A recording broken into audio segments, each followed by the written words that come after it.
Hi friends, welcome back to my YouTube channel. ಇವತ್ತು ಹರಿವೆ ಸೊಪ್ಪಿನ ಪಲ್ಯ ಹೇಗೆ ಮಾಡೋದು ಅಂತ ನೋಡೋಣ ಬನ್ನಿ. ಸೊ ನೋಡಿ, ಇಷ್ಟು ಇಂಗ್ರೀಡಿಯೆಂಟ್ನ ನಾನು ರೆಡಿ ಮಾಡಿ ಇಟ್ಕೊಂಡಿದ್ದೀನಿ. ಇದು ಹೆಲ್ತಿಗೆ ತುಂಬಾ ಒಳ್ಳೆಯದು ಫ್ರೆಂಡ್ಸ್. ಮಿಸ್ ಮಾಡದೆ ಟ್ರೈ ಮಾಡಿ, ಹೇಗಿತ್ತು ಅಂತ ನಂಗೆ ಕಮೆಂಟ್ ಮಾಡಿ. ಮೊದಲನೇದಾಗಿ ಒಂದು ಪ್ಯಾನ್ ಇಟ್ಕೊಂಡು ಅದಕ್ಕೆ ಸ್ವಲ್ಪ ಎಣ್ಣೆನ ಸೇರಿಸ್ಕೊತಾ ಇದ್ದೀನಿ, ಒಂದು 2 ಸ್ಪೂನಷ್ಟು. ಎಣ್ಣೆ ಬಿಸಿ ಆದ ನಂತರ ನೋಡಿ, ಎಣ್ಣೆ ಬಿಸಿ ಆಗ್ತಾ ಇದೆ. ಸ್ವಲ್ಪ ಸಾಸಿವೆ ಹಾಗೆ ಸ್ವಲ್ಪ ಜೀರಿಗೆನ ಹಾಕ್ಕೊಂಡು ಇವು ಸಿಡಿಬೇಕು ಚೆನ್ನಾಗಿ ಚಟಪಟ ಅಂತ. ಈ ಸೊಪ್ಪನ್ನು ತಿನ್ನೋದ್ರಿಂದ ಏನಂದರೆ ನಮಗೆ ಬಾಡಿ ವೆಯ್ಟ್ ಮ್ಯಾನೇಜ್ಮೆಂಟ್ ಆಗುತ್ತೆ. ಸ್ವಲ್ಪ ಹಸಿಮೆಣಸಿನ್ಕಾಯಿ ಸೇರಿಸ್ಕೊತಾ ಇದ್ದೀನಿ, ಒಂದು 3-4. ಹಾಗೆ ಬ್ಲಡ್ ಶುಗರ್ ಲೆವೆಲ್ನ ಕಮ್ಮಿ ಮಾಡುತ್ತೆ, ಡಿಕ್ರೀಸ್ ಮಾಡುತ್ತೆ. ನೆಕ್ಸ್ಟು ನಮ್ಮ ಬೋನ್ ಹೆಲ್ತ್ಗೆ ಒಳ್ಳೆಯದು, ಹಾರ್ಟ್ ಹೆಲ್ತ್ಗೆ ಒಳ್ಳೆಯದು, ಡೈಜೆಷನಿಗೆ ಒಳ್ಳೆಯದು. ನೋಡಿ, ಇಷ್ಟೆಲ್ಲ ಬೆನಿಫಿಟ್ಸ್ ಇದೆ, ಯೂಸಸ್ ಇದೆ. ಮಿಸ್ ಮಾಡದೆ ಟ್ರೈ ಮಾಡಿ. ಈಗ ಒಂದು ದೊಡ್ಡ ಈರುಳ್ಳಿನ ಸಣ್ಣದಾಗಿ ಕಟ್ ಮಾಡಿ ಸೇರಿಸ್ಕೊತಾ ಇರೋದು. ನಮ್ಮ ಇಮ್ಯುನಿಟಿನೂ ಕೂಡ ಇದು ಬೂಸ್ಟ್ ಮಾಡುತ್ತೆ ಫ್ರೆಂಡ್ಸ್.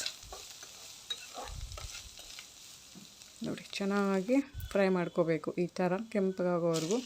ಈಗ ಚೆನ್ನಾಗಿ ತೊಳೆದು ಚಿಕ್ಕದಾಗಿ ಕಟ್ ಮಾಡಿರ್ತಕ್ಕಂಥ ಒಂದು ಕಟ್ ಹರಿವೆ ಸೊಪ್ಪನ್ನು ಸೇರಿಸ್ಕೋಬೇಕು ಇದಕ್ಕೆ.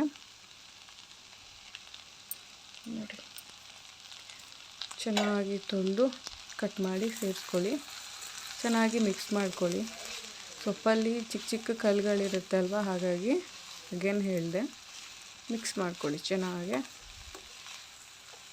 ನೋಡಿ, ಈಗ ನಾವು ಇದಕ್ಕೆ ಸ್ವಲ್ಪ ಅರಿಶಿಣದ ಪುಡಿನ ಸೇರಿಸ್ಕೊಳ್ಳೋಣ. ಹಾಗೆ ರುಚಿಗೆ ತಕ್ಕಷ್ಟು ಉಪ್ಪನ್ನು ಕೂಡ ಸೇರಿಸ್ಕೊತಾ ಇದ್ದೀನಿ.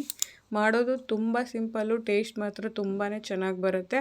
ಹಾಗೆ ನಮ್ಮ ಆರೋಗ್ಯಕ್ಕೂ ಕೂಡ ಈ ಪಲ್ಯ ತುಂಬಾ ಒಳ್ಳೆಯದು. ಚಪಾತಿಗಾಗಲಿ ರೊಟ್ಟಿಗಾಗಲಿ ಎಲ್ಲದಕ್ಕೂ ಚೆನ್ನಾಗಿರುತ್ತೆ.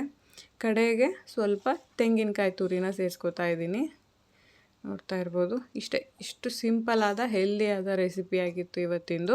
ನಿಮಗೇನಾದರೂ ನಾನು ಮಾಡ್ತಕ್ಕಂಥ ವಿಡಿಯೋ ಇಷ್ಟ ಆಗಿದ್ದರೆ ನನ್ನ ಚಾನಲ್ನ ಮರೀದೆ ಸಬ್ಸ್ಕ್ರೈಬ್ ಮಾಡ್ಕೊಳ್ಳಿ, ಲೈಕ್ ಮಾಡಿ, ಶೇರ್ ಮಾಡಿ, ಕಮೆಂಟ್ ಮಾಡಿ. ವಿಡಿಯೋ ನೋಡಿ ನನ್ನ ಸಪೋರ್ಟ್ ಮಾಡ್ತಾ ಇರೋ ಎಲ್ಲರಿಗೂ ಥ್ಯಾಂಕ್ ಯು. ಹೇಗೆ ಬಂದಿತ್ತು ಅಂತ ಕಮೆಂಟ್ ಸೆಕ್ಷನಲ್ಲಿ ಹೇಳೋದನ್ನ ಮರಿಬೇಡಿ. Thank you friends.